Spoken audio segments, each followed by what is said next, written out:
오늘 우리에게 주시는 하나님의 말씀은 열왕기상 19장 9절에서부터 14절까지 말씀입니다. 엘리야가 그곳 굴에 들어가 거기서 머물더니 여호와의 말씀이 그에게 임하여 이르시되 엘리야야 네가 어찌하여 여기 있느냐? 그가 대답하되 내가 만군의 하나님 여호와께 열심히 유별하오니 이는 이스라엘 자손이 주의 언약을 버리고 주의 제단을 헐며 칼로 주의 선지자들을 죽였음이오며 오직 나만 남았거늘 그들이 내 생명을 찾아 빼앗으려 하나이다. 여호와께서 이르시되 너는 나가서 여호와 앞에서 산에 서라 하시더니 여호와께서 지나가시는데 여호와 앞에 크고 강한 바람이 산을 가르고 바위를 부수나 바람 가운데 여호와께서 계시지 아니하며 바람 후에 지진이 있으나 지진 가운데에도 여호와께서 계시지 아니하며 또 지진 후에 불이 있으나 불 가운데에도 여호와께서 계시지 아니하더니 불 후에 세미한 소리가 있는지라. 엘리야가 듣고 겉옷으로 얼굴을 가리고 나가 굴러기에 섬에 소리가 그에게 임하여 이르시되 엘리야야 네가 어찌하여 여기 있느냐? 그가 대답하되 내가 만군의 하나님 여호와께 열심히 유별하오니 이는 이스라엘 자손이 주의 언약을 버리고 주의 제단을 헐며 칼로 주의 선지자들을 죽였음이오며 오직 나만 남았거늘 그들이 내 생명을 찾아 빼앗으려 하나이다. 18절 그러나 내가 이스라엘 가운데에 7,000명을 남기리니 다 바알에게 무릎을 꿇지 아니하고 다 바알에게 입맞추지 아니한 자니라. 아멘. 왜 탈진과 위기에 빠질까요? 라는 제목으로 말씀을 드리려고 합니다. 현대인들이 겪는 육체적, 정신적 고통이 있습니다. 그것은 다름 아닌 탈진과 위기의식입니다. 생존의 문제로 노력하다 보면 탈진이 올 수 있습니다. 위기가 올 수 있습니다. 그런데 그렇게 심하지 않습니다. 웬만하면 다 견뎌낼 수 있습니다. 문제는 이 생존의 문제에 덧붙여 욕망을 성취하려고 하는 열심 때문에 많은 사람들이 번아웃에 빠집니다. 위기의식에 사로잡히게 됩니다. 사랑하는 성도 여러분, 오늘 현대뿐만 아니라 구약시대에도 그런 사람이 있었습니다. 탈진과 위기에 빠져 헤매는 사람이 있었습니다. 일반적으로 우리는 평범한 사람들은 어느 누구나 탈진과 위기를 벗어날 수 없다라고 생각하지만 마찬가지로 위대한 사람들도 큰 사람들도 이 탈진과 위기 앞에는 장사가 없습니다. 3000년 전 구약시대에 엘리야라는 사람이 바로 그런 사람입니다. 그는 기원전 9세기경 북이스라엘에서 예언자 활동을 하던 선지자였습니다. 일정한 주거지가 없습니다. 광야에서 기거합니다. 털옷을 입습니다. 허리는 가죽띠를 띠고 다니는 삶을 살았습니다. 자연인이라 표현하면 딱 맞는 사람인데 그에게는 또 다른 모습이 있습니다. 그는 정의감에 불타는 사람이에요. 그래서 그 당시에 아합 왕이 통치하고 있었을 때 그의 잘못을 정의감에 불타 그냥 넘어가지를 못합니다. 책망하기에 이르게 됩니다. 그 당시 유행하던 바알신 우상 숭배의 척결에도 앞장을 서는 사람이었습니다.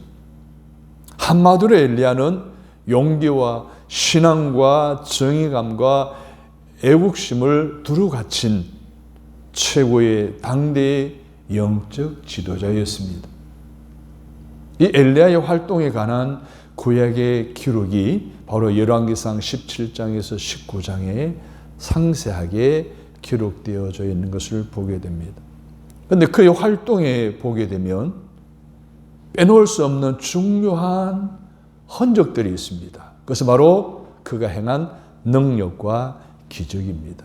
이 능력과 기적이 그를 위대한 사람으로 알려지게 만들었습니다. 열왕기상 17장 8절에 16절을 보게 되면 사르밧 동네에 산 한 과부가 3년 가뭄으로 인해서 마지막 남은 양식을 먹고 죽음을 기다려야 되는 절박한 상황에 이르렀을 때 그 집을 방문합니다. 그리고 떡을 만들어 가져라고 하죠. 마지막 남은 음식을 대접한 사르밧 여인에게 엘리야는 하나님에게 기도함으로 기름병과 가루독이 마르지 아니하는 기적을 행하여 줍니다. 뿐만 아니라 열왕기상 17장 17절로 24절에 보게 되면 병들어 죽게 한 과부의 아들을 살려주는 기적을 행합니다.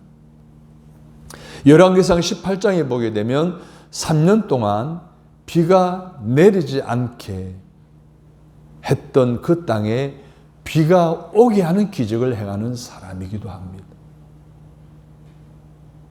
먹을 양식의 문제를 해결합니다. 생명의 문제를 해결했습니다. 자연의 현상에 극악한 어려운 상황을 해결해 주는 비를 내리게 하는 이 엄청난 능력과 기적을 베푸는 위대한 사람이었습니다.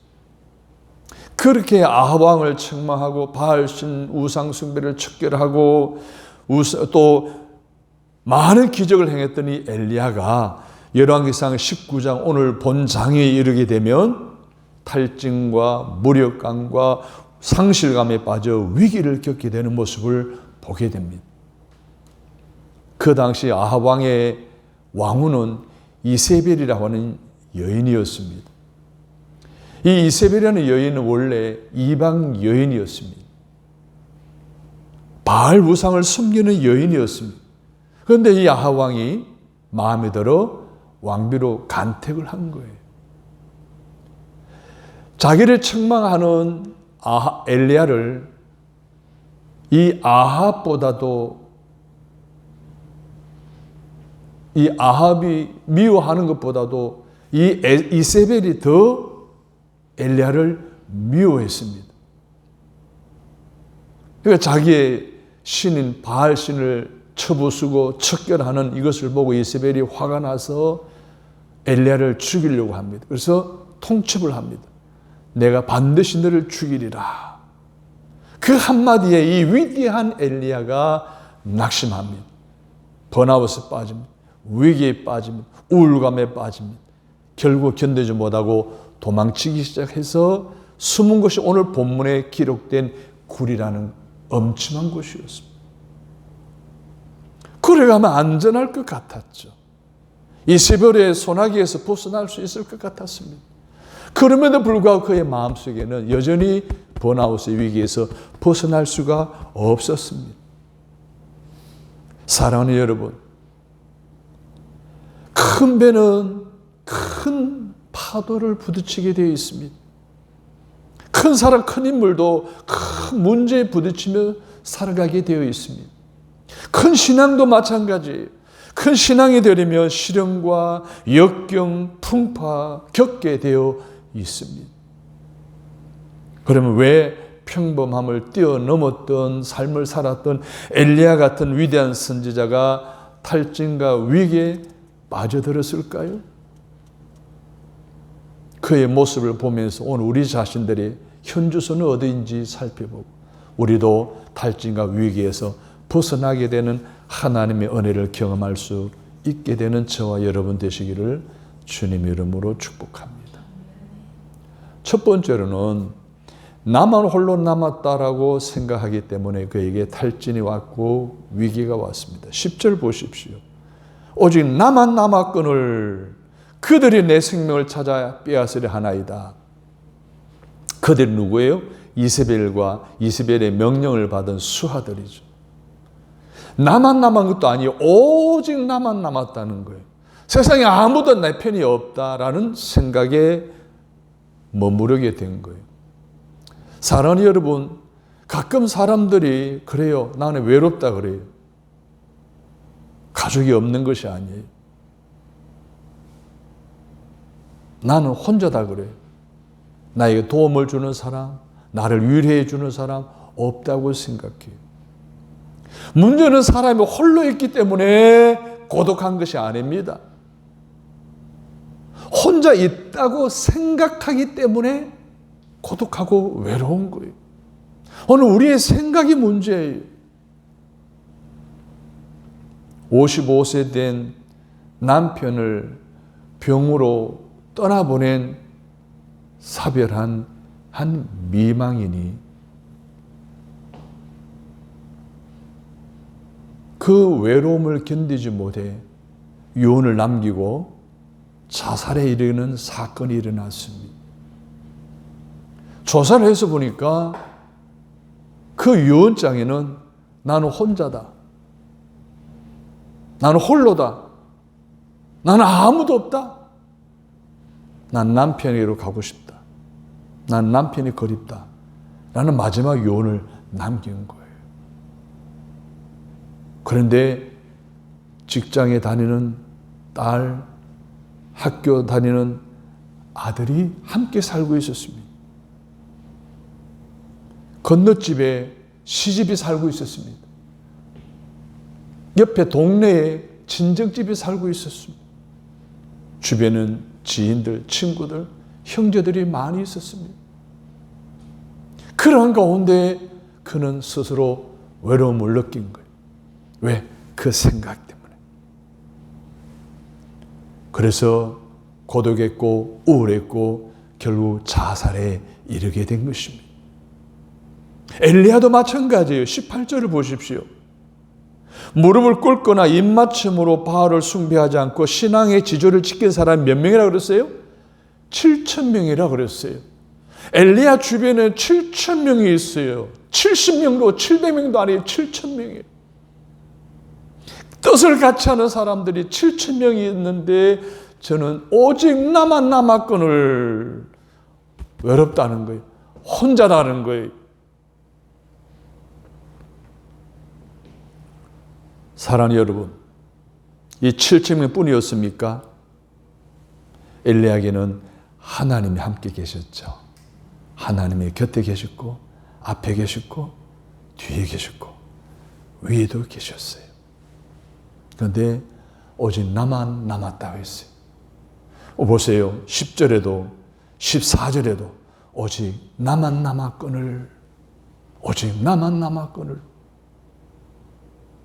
방금 말씀드린 대로 홀로 있기 때문에 고독한 것이 아니에요. 내가 혼자 있다고 생각하기 때문에 고독하다는 것을 우리는 생각해야 됩니다. 사람은 무엇을 어떻게 생각하냐에 따라 삶의 방향이 결정이 되어집니다. 행불행이 갈라지는 거예요. 우리 생각은요, 뇌의 기능 중에 하나죠. 뇌는 사람이 태어나면서부터 600만 개에서 1000억 개의 신경세포로 구성되어 있는데 이 신경세포가요, 뉴런과 시냅스에 의해서 연결되어서 그 신비함이나 복잡성은 상상을 초월한다라고 합니다. 여러분, 세상에 가장 큰 동물이 고래잖아요.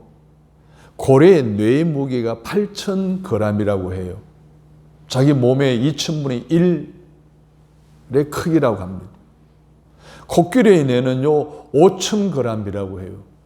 자기 몸의 2000분의 1 크기라고 해요. 근데 사람의 뇌는요 1500g인데요. 사람은 자기 몸의 40분의 1이라고 합니다. 비교해보면 사람의 뇌가 가장 무겁고 크다는 것을 알 수가 있습니다. 또 그 기능이 특이하잖아요. 오른쪽 뇌는요, 직관과 감성과 예술을 담당하고 왼쪽 뇌는 논리와 수리와 언어와 분석을 담당하는 부분입니다. 아무리 뇌를 연구하더라도 그 정체와 신비를 아는 것은 우리 사람의 지식과 과학으로는 1%밖에 지나지 않는다라고 할 정도로 이 뇌는 무한한 거예요. 그래서 과학자들은 뇌를 소우주라고 하잖아요. 이 뇌는요, 특징이 있는데 한번 태어날 때 생겨나잖아요. 다시 세포수가 늘어나지 않는다는 거예요. 다시 말해 재성이 되지 않는다는 거예요. 그리고 50세가 넘으면 하루에 10만 개의 뇌가 죽어간다는 거예요. 그럼 우리 어떻게 해야 돼요? 하루에 10만 개의 죽어간 뇌를 그렇지 않도록 더디 죽도록 이 뇌를 계속 활성화시켜야 되지 않겠어요? 그래서 과학자들은 뇌를 자꾸 써야 뇌세포가 죽거나 뇌가 쪼그라들지 않기 때문에 막을 수 있기 때문에 치매도 막을 수 있고 알츠하이머도 막을 수 있고 뇌와 관련된 모든 병을 막을 수 있다는 거예요. 그런데 문제는 나는 혼자다, 나는 홀로다, 나밖에 없다, 나는 아무도 없다라고 생각하는 그 자체가 바로 뇌세포를 죽이는 비결이라는 거예요. 사랑의 여러분, 우리 반드시 알아야 됩니다. 우리는 혼자가 아닙니다. 우리에게 누가 있어요? 부모, 형제가 있어요. 자녀가 있어요. 남편과 아내가 있어요. 이웃과 친구들이 있어요. 그리고 오늘 우리에게는 거룩함의 소망교회 교인들이 있어요. 더 나아가 하나님이 나와 우리와 함께 하시는 줄로 믿으시면 아멘. 사람이요, 크게 한번 웃잖아요. 그러면 몸에 650개의 근육 중에 231개의 근육이 뭐예요? 움직인다는 거예요. 운동을 한다는 거예요. 오장육부가 있잖아요.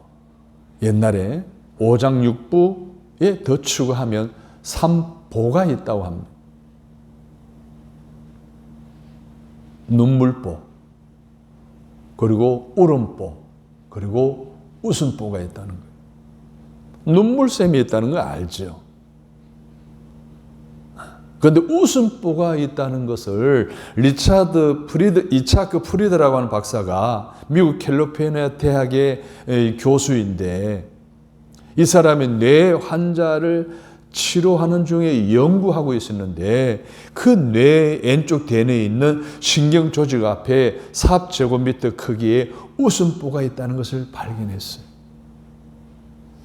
그래, 웃는 것이 그냥 웃는 것이 아니에요. 웃음보가 있어서 그것이 자극을 받아 웃게 된다라는 이야기예요.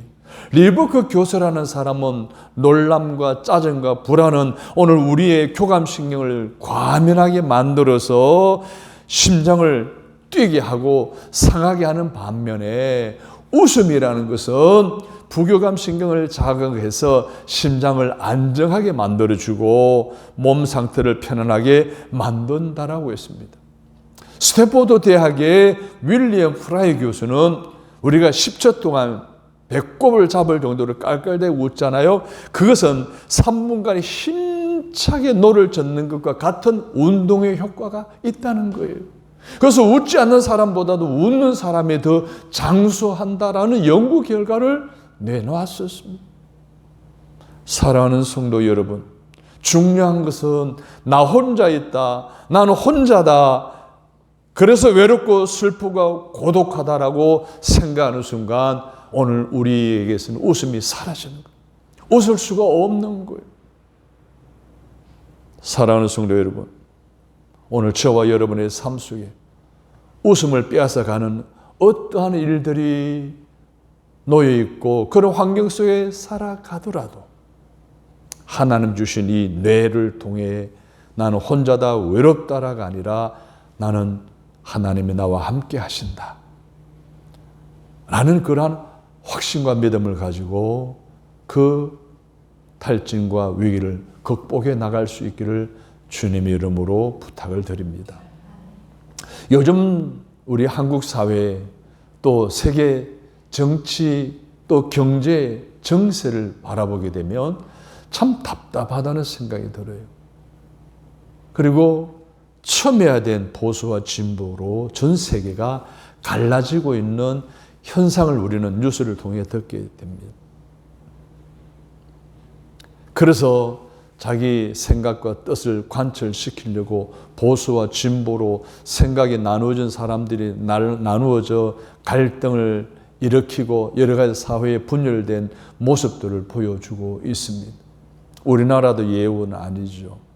계엄이냐 계몽이냐 라는 이 문제를 놓고 자기 생각에 맞는 그룹에 들어가 데모를 하고 자기 생각을 표출하는, 그래서 보수와 진보, 양진영으로 갈라지는 사회의 분열 양상을 가속화시키고 있는 현실에 참으로 안타까운 마음을 가지고 기도하지 않을 수가 없습니다.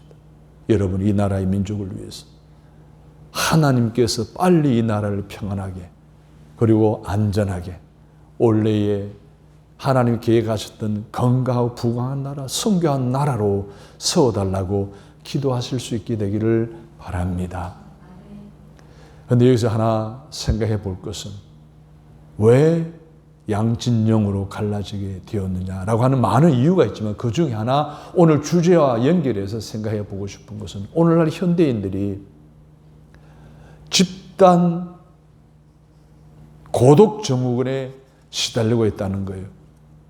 빈둥지 증후군에 시달리고 있다는 거예요. 집단 고독 증후군은 뭡니까? 홍수 속에 마실 물이 없다는 그 말과 조금 연결이 되어지는 내용이잖아요. 천만의 서울 시민 가운데 나는 홀로다라고 생각하는 거예요. 26만 군산 시민 가운데 나는 혼자다 라는 그러한 생각을 갖는 거예요. 빈둥지 증후군, 가족들이 함께 살아도 결국은 나는 혼자다라고 생각하는 그 사회가 오늘날 병든 사회의 한 단면적인 모습이에요.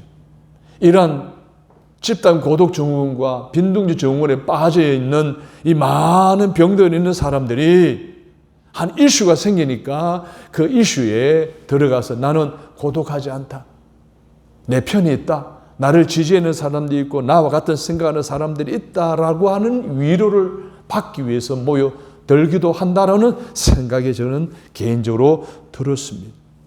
함께 있어도 고독한 거예요. 함께 있어도 외로운 거예요. 집이 있고 직장이 있고 주머니 속에 지갑이 들어있는데도 불구하고 마치 빈집에 홀로 앉아있는 것처럼 처량한 거예요. 이것이야말로 집단 고독 증후군이고 바로 빈둥지 증후군에 빠진 현대인들의 모습입니다. 그래서 아까 말씀드린 대로 소속감을 갖고 싶어하는 거예요. 지지를 받고 싶은 거예요. 나는 혼자다, 나는 혼자가 아니라는 것을, 정신적인 안정감을 누리고 싶은 이유에서 그렇게 자기가 옳다고 생각하는 그룹에 참여하게 되지 않나 생각이 듭니다. 그러나 우리가 여기서 분명히 알아야 될 것은 결코 나는 혼자가 아닙니다. 할렐루야. 아멘. 결코 혼자가 아니에요. 하나님이 나와 함께 하십니다. 나를 위해 기도하는 사람이 많습니다. 나와 함께 하는 사람이 많은 거예요. 오늘 엘리야에게도 마찬가지예요. 7,000명이 있었어요. 7,000명이. 그런데 그런 생각에 사로잡힌 거예요. 혼자라는 생각. 나 혼자 버려졌다는 생각.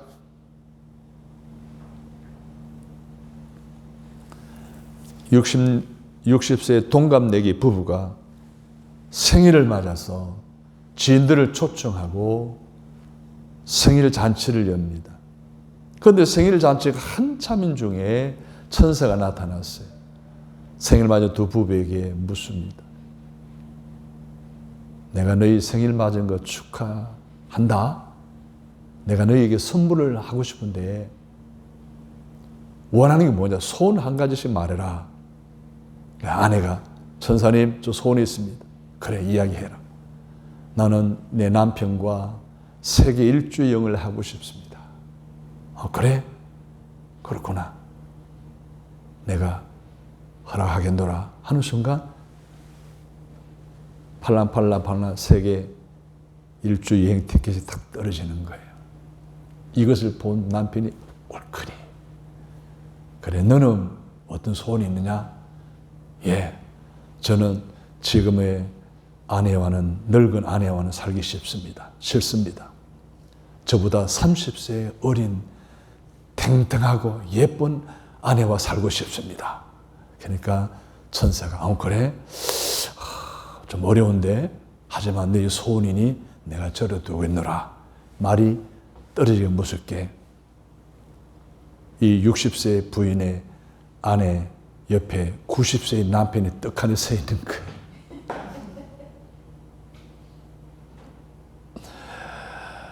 탱탱하고 젊은 30세 젊은 60세 아내가 옆에 있는 거예요. 그래서 떠나면서 천사가 나무래 잘 먹고 잘 살아라. 사랑하는 여러분,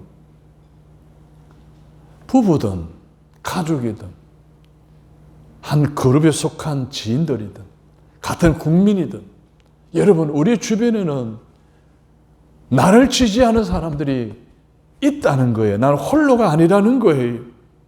함께하는 사람이 있고 함께 하시는 하나님이 살아계신다는 사실을 오늘 여러분이 꼭 기억하십시오.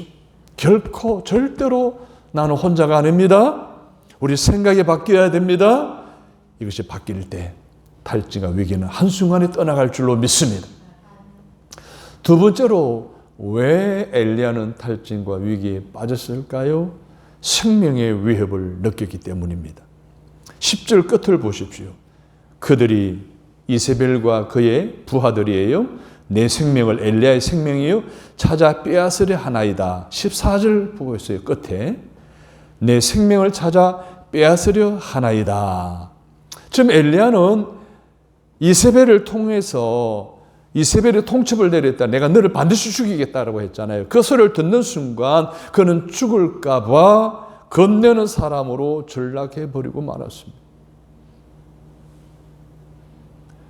바알 선지자 그리고 이세벨 선지자 이 850명과 겨루어 싸웠던 갈멜산에서의 대승리한 지 얼마 되지 않았던 용기가 충전하고 자신감에 충전하고 승리의 감정에 충만했던 거였는데 이세벨이 너는 반드시 죽이겠다라고 하는 이 한마디에 자기 생명에 대한 두려움에 사로잡히는 사람으로 전락해버리고 말한 거예요.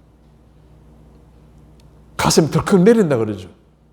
주저한다 그러지 않습니까? 큰 어려움을 당하게 되면. 그게 뭐예요? 생각에서 오는 탈진과 위기 때문에 오는 거예요. 내가 죽을까 봐. 세상에서 무서운 사람 뭐예요? 죽는 걸 겁내지 않는 사람이 무섭다고 그러잖아요. 세상 사람들도 그런 생각하는데 오늘 그리스도인들은 죽음이라 하는 문제를 어떻게 생각하느냐는 거예요. 4절을 보십시오. 19장 4절. 여호와의 넉넉하오니 지금 내 생명을 거두시옵소서. 지금 이게 엘리야의 모습이에요. 지금까지 산 것만으로도 넉넉합니다. 내가 이세벨 아래 손에 의해서 죽는 것보다는 하나님의 손에 죽고 싶습니다. 저를 데려가 주십시오. 라고 하는 진짜 탈진과 위기에 완전히 빠져들은 마음의 굴속에 완전히 갇혀있는 엘리야의 모습을 볼 수 있는 거예요. 여러분, 사람에게 가장 무서운 것이 뭐예요? 실패예요? 위협이에요? 절망이에요? 뭐가 오늘 우리를 두렵게 합니까? 가장 두렵게 하는 것은 죽음이잖아요. 죽음 앞에는 모두가 다 두려워하게 되어 있어요. 왜 그럴까요? 죽음이 바로 삶의 끝이기 때문에, 생의 종지부이기 때문에 사람들이 두려워하는 거예요. 사람들은요, 죽음에 대한 두 가지 반응을 보입니다. 하나는 두려워서 떠는 것이고, 하나는 담담하게 그냥 받아들이는 거예요. 이 죽음이 내 생애의 마지막 종지보다 종착역이다라고 생각하면 두려워 떨 수밖에 없어요. 그런데 오늘 이 죽음이라는 것이 영생에 이르는 새로운 출발이라 생각하고 하나님의 품으로 들어갈 수 있는 입성문이다라고 생각하면 두렵지 않은 거예요. 그러나 삶의 탈진과 위기 때문에 견디지 못하여 멘탈이 무너져 스스로 자해하고 자살하고 자학해서는 아니 되는 거예요. 왜 그래요? 우리의 생명은 하나님이 주신 것이기 때문에 우리 스스로 우리의 생명을 해치면 하나님에게 죄를 짓는 것이기 때문에 그렇습니다.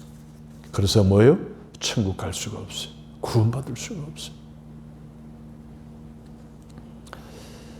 우리 한국 최초의 여성 철학 박사 이화여대 초대 학장 김환란 박사의 일화입니다. 하나님의 부르심을 받고 승리의 삶을 이제 마감하기 전 가족들 앞에서 마지막으로 남긴 유언입니다. 인간의 생명이란 불멸하여 육체가 없어지더라도 죽은 사람이 아니므로 장례식 대신 화려한 승리의 길로 환송해 주는 천국 환송 예배를 해주기를 바란다. 이렇게 유언을 내린 거예요. 그 유언을 받들어 가족들은 그 천국 환송 예식이 끝날 때까지 베토벤의 교향곡 9번 틀어주며 음악회로 장례식을 치렀다는 거예요. 여러분, 죽음은 끝이 아니에요. 죽음은 종지부가 아니에요. 마침표가 아니에요. 종착역이 아니에요. 여러분, 새로운 영원한 세계를 향한 출발입니다. 하나님의 나라에 들어가는 관문입니다. 그래서 오늘 우리 그리스도인들에게는 소망인 줄로 믿습니다. 자, 이세벨에 의한 생명의 위협을 벗어나기 위해 하나님의 산 호렙의 굴 속에 숨어 있던 이 엘리야가 절망과 시리와 탈진과 위기에 깊이 빠져 들어가고 있을 때 하나님이 그에게 찾아오십니다. 그리고 말씀하셨습니다. 9절을 보십시오. 엘리야야, 네가 어찌하여 여기 숨어 있느냐. 11절을 보십시오. 너는 굴에서 나가서 여호와 앞에 산에 서라. 그 말씀에 엘리야는 순종합니다. 12절을 보십시오. 불 후에 세미한 소리가 있는지라. 할렐루야. 13절을 보십시오. 엘리야가 듣고 겉옷으로 얼굴을 가리고 나가 굴 어귀에 섬에 소리가 그에게 임하여 이르시되 엘리야야, 네가 어찌하여 여기 있느냐라고 말씀하셨습니다. 그날 탈진과 위기에 깊이 빠져있던 엘리야에게 조용하게 말씀하시는 하나님의 세미한 음성을 들려오게 되었습니다. 그리고 그 순간, 그 세미한 음성을 듣는 순간 그를 그렇게 괴롭혔고 굴에 숨게 만들었고 이세벨을 피하여 도망자되게 했던 그의 탈진과 위기에는 끝이 난 줄로 믿습니다. 할렐루야. 사랑하는 여러분, 우리에게는 하나님의 찾아오심이 필요합니다. 하나님의 음성이 필요합니다.